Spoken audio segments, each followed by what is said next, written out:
Oh, thanks. Honestly, I was riveted throughout the whole thing. And I appreciate that. A couple questions. You see them traveling in time, but is there going to be a point where they're going to travel in the future? Not in the near future, not in the medium future.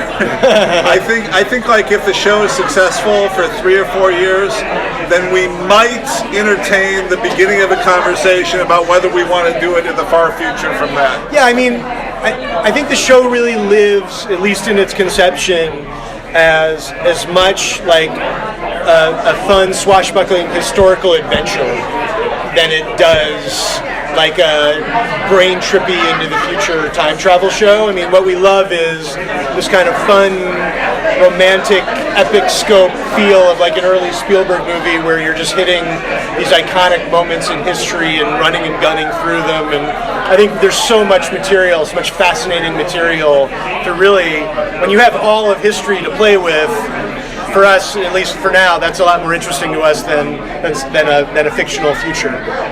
Can you tease a little bit whether or not Rittenhouse has something to do with Pennsylvania?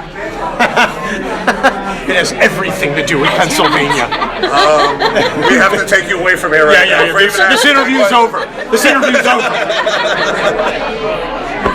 So what's going to be the structure of each episode? Is it going to be similar to what we saw in the pilot? Yeah, it really is. It's every week our, sort of under the gun, outmanned heroes have to chase this shadowy adversary through different periods of history with a different period every single week.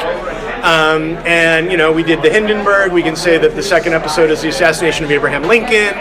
And then we'll go from there with each time them trying to, 1, stop this guy, and then 2, try to set right all the things in history that he's set wrong. So they're really trying to protect history as well as eliminate. When you really think of it, a guy with a time machine is the most dangerous terrorist possible.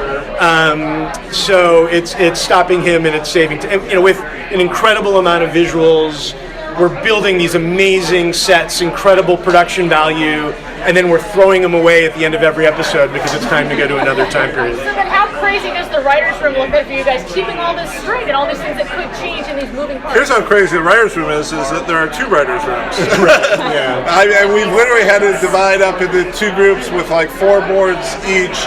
We spent a good amount of the first couple weeks talking overall mythology, what are the time travel rules, because we certainly know that casual viewers don't want to be overwhelmed with crazy rules, and we know that genre fans want to know what those rules are and are going to really police you in terms of, are you going to stick to them?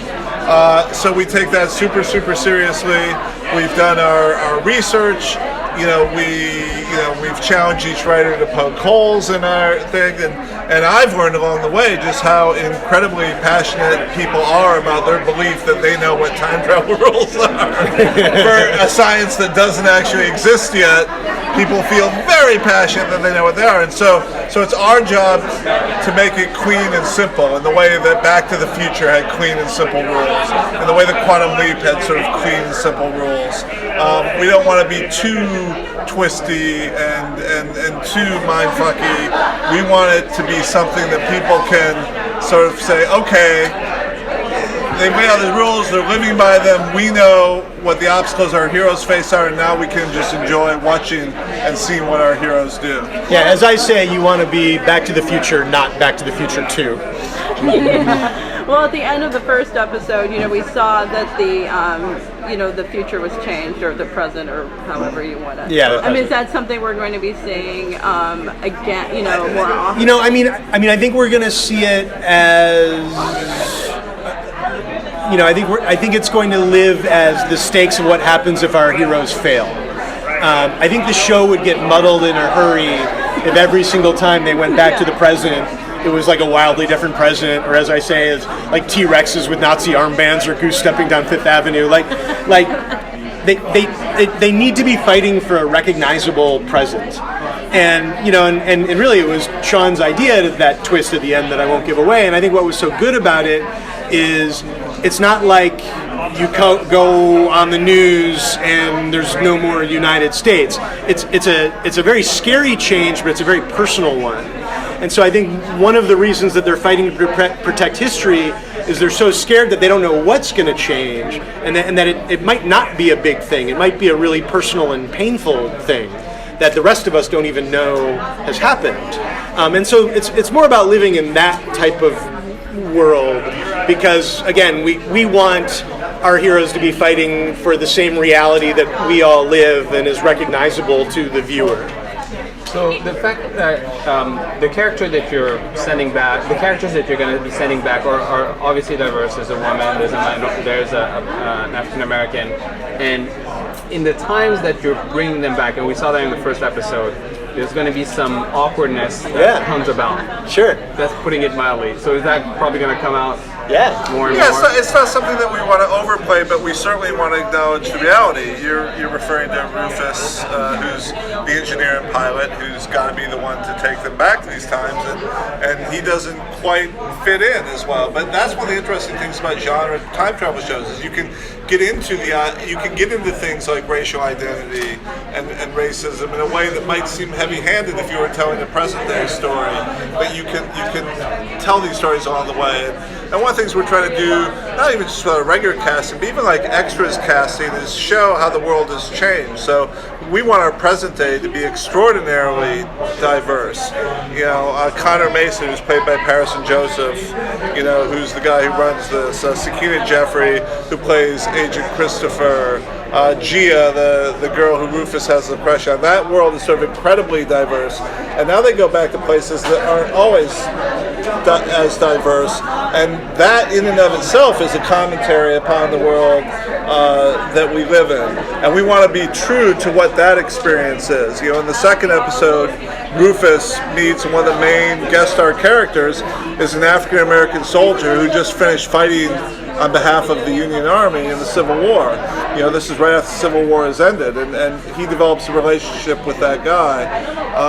So those are issues that I'm always fascinated to get into, and we're able to tell certain stories in the past and in time travel that we wouldn't be able to tell other ways. Well, how much Go ahead. technology? Sorry. Can you talk about the segueing off of that, balancing, because you do have action and you have, some dark hair, but you also are balancing it with some humor. And Rufus's The Michael speech in jail was just fantastic, but it was, you made a point there as well. A few things, which is one is so much of history as like we know it and it's taught in schools are like rich white dudes' history. And one of the things that's great about this show is very specifically we have a character who's an African American and we have a character who's a woman. And it really gives us a door into aspects of history that aren't always told. And so we get to tell stories, like everyone knows the iconic moments and we're going to have them, but there's so many aspects of what it was like to be an African American in 1865 or to be a woman in any time period. And so we're really going to open a door into what these worlds are and really show people history that they haven't seen before. Specifically, that speech, what's so funny is, Malcolm ad-libbed a lot of it. We had the basic point of that speech, but he came up with some better specifics. But we're two white guys, and we're good writers, but we're two white guys, and it was funny that on the day he was doing our speeches scripted, and we were like, just missing. It's okay, but it's missing something. And we went over to him and we were like, say whatever the hell you want. And that was what he said. And we kept it in. And that was what made it to the show. Yeah. Yeah, the Michaels thing was his. The Michaels thing was amazing. Just the little moments like that, I'm Nurse Jackie and this is Dr. Dre. That was That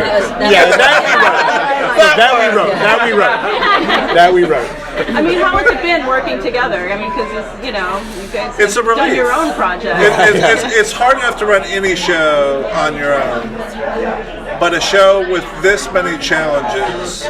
There's, things have to be planned out. The production design, we're already contemplating building sets that are 3-4 episodes down the line because what we're doing is so ambitious it needs that kind of lead time. Visual effects are already being done on episodes that aren't even filming yet because it's going to take that long to sort of do, and the stories are very complicated.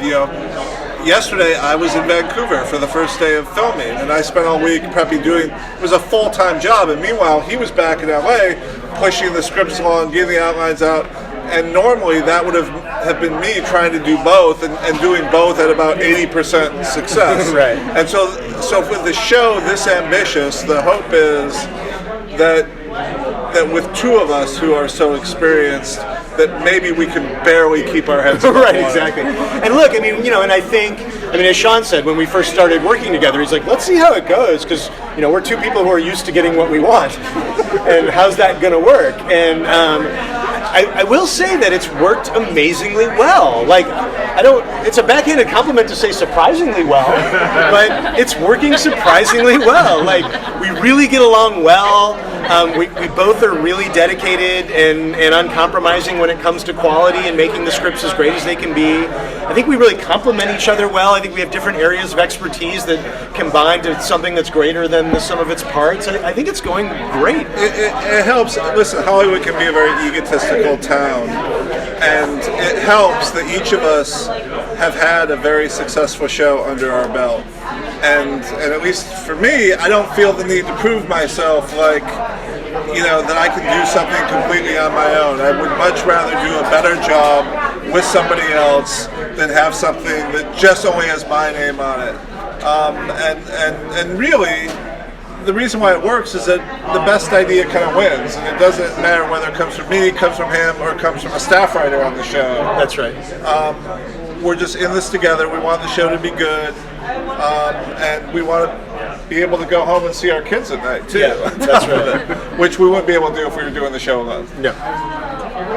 Is there what plans do you have for your current cast members? Like what art do you have tonally for the upcoming episodes? What do you have in store for them? What don't they know? Right, which I'll tell you. Which I will now tell. Not tell anyone. Okay, just don't tell the actors.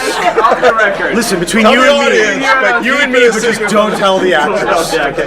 No, look, I can't give away necessarily the specifics, but I can tell you, the tone that we have, and part of that I think is Shawn's contribution. I think we have a really unique focus on character in this story. I think these characters are complicated and grounded and very, very real. I think they're dealing with, even though they're dealing with the madness of time travel, I think they're dealing with real relationships, both with each other and with their families. I think there's an incredible amount of depth and humanity and humor. And I think one way to really make, as I've done on Supernatural, and look, one way to really make genre work is you have to make it human. And it needs to be 99% human and 1% about the sci-fi deal. And I think this is a show that is about that. So I think their arcs are painful and loving and funny and all the things that we want great characters to be. Yeah, we were asked earlier about the balance between humor and all this other stuff, and my answer would be that if we stay grounded in what's true, then we can cover all those bases. We can be scary, we can be funny, we can be dramatic, we can be sad, we can be romantic, because that's what life is. Life contains all of those elements, and so the idea is to present a grounded, real universe that these characters live in. But the universe happens to be spectacular, the way that Crichton would write these spectacular universes with these very relatable characters in the middle of. And so, my mantra with the funny is, I want to be funny, but I don't want to ever get caught trying to be funny. So if we keep it sort of grounded, if we keep it in the real, we can be all things to all people. But the minute we try to artificially be these things, people will catch us and punish us for it.